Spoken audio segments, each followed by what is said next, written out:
So this is Until Dawn. It's a teen horror, as opposed to a sort of standard survival horror. We're looking at teen horror as a kind of like a sub-genre of the horror genres itself. Like in the movie industry, it's kind of like the really classic things like Scream and I Know What You Did Last Summer and all that sort of stuff. It's like a bunch of teenagers, isolated location.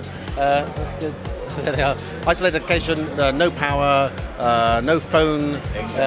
But teen horror thing is to try and get that immersive, really scary thing that you get in horror films, but that is playable. So what we've got here is there's 8 characters. You can play all 8 of them. All of them can die. All of them can survive till the end of the thing.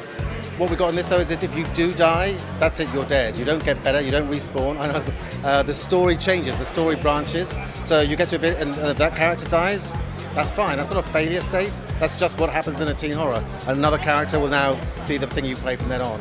So there's a whole bunch of different endings. I'll just follow this back down here.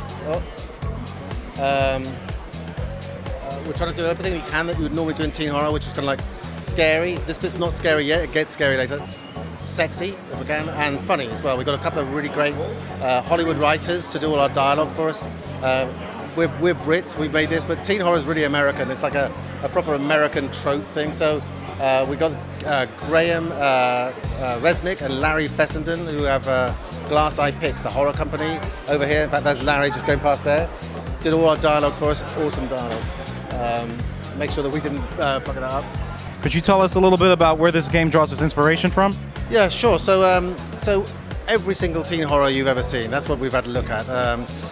From Scream, I Know What You Did Last Summer, Scary Movie, Cabin in the Woods, right back to the 70s and the 80s with things like Halloween and Friday the 13th, and even before that with the kind of the 50s with things like Alfred Hitchcock and Psycho and stuff like that. Every proper kind of benchmark in horror, we've gone and had a look at that, and not necessarily stolen, but certainly paying homage to those things. Could you tell us a little bit about the antagonists in the story? Like, who are these guys going up against?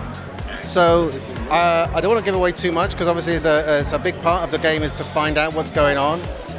What I can tell you is a standard movie is like an hour and a half, and within that you kind of know what's going on relatively soon. We're kind of over 6 hours long, so a traditional enemy might not be the same kind of weight behind it. So we're going to do something. What I will tell you is it'll be unexpected when you find out exactly what's going on.